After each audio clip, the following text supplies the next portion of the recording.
Sudut pasar Madinah Al-Munawwarah, seorang pengemis Yahudi buta hari demi hari. Apabila ada orang yang mendekatinya, ia selalu berkata, "Wahai saudaraku, jangan dekati Muhammad. Dia itu orang gila, dia itu pembohong, dia itu tukang sihir. Apabila kalian mendekatinya, kalian akan dipengaruhinya." Setiap pagi Rasulullah SAW mendatanginya dengan membawa makanan dan tanpa berkata sepatah kata pun. Rasulullah SAW melakukannya hingga menjelang beliau wafat. Setelah kewafatan Rasulullah, tidak ada lagi orang yang membawakan makanan setiap pagi kepada pengemis Yahudi buta itu. Suatu hari Abu Bakar radhiyallahu anhu berkunjung ke rumah anaknya Aisyah. Beliau bertanya kepada anaknya, "Anakku, adakah sunnah kekasihku yang belum aku kerjakan?" Aisyah menjawab pertanyaan ayahnya, "Wahai ayah, engkau adalah seorang ahli sunnah. Hampir tidak ada satu sunnah pun yang belum ayah lakukan kecuali satu sunnah saja." "Apakah itu?" tanya Abu Bakar.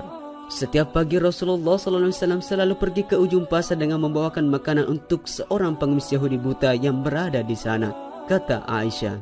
Keesokan harinya Abu Bakar radhiyallahu anhu pergi ke pasar dengan membawa makanan untuk diberikannya kepada pengemis itu.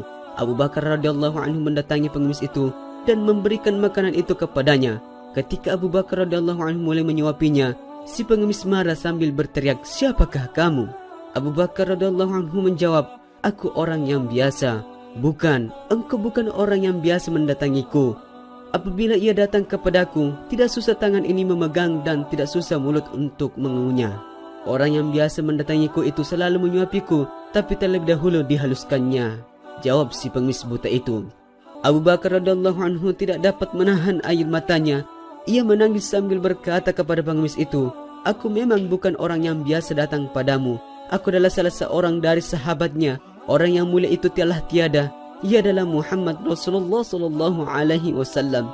Setelah pengemis itu mendengar cerita Abu Bakar radhiyallahu anhu, ia pun menangis dan kemudian berkata, "Benarkah demikian? Selama ini aku selalu menghinanya, memfitnahnya. Ia tidak pernah memarahiku sedikit pun.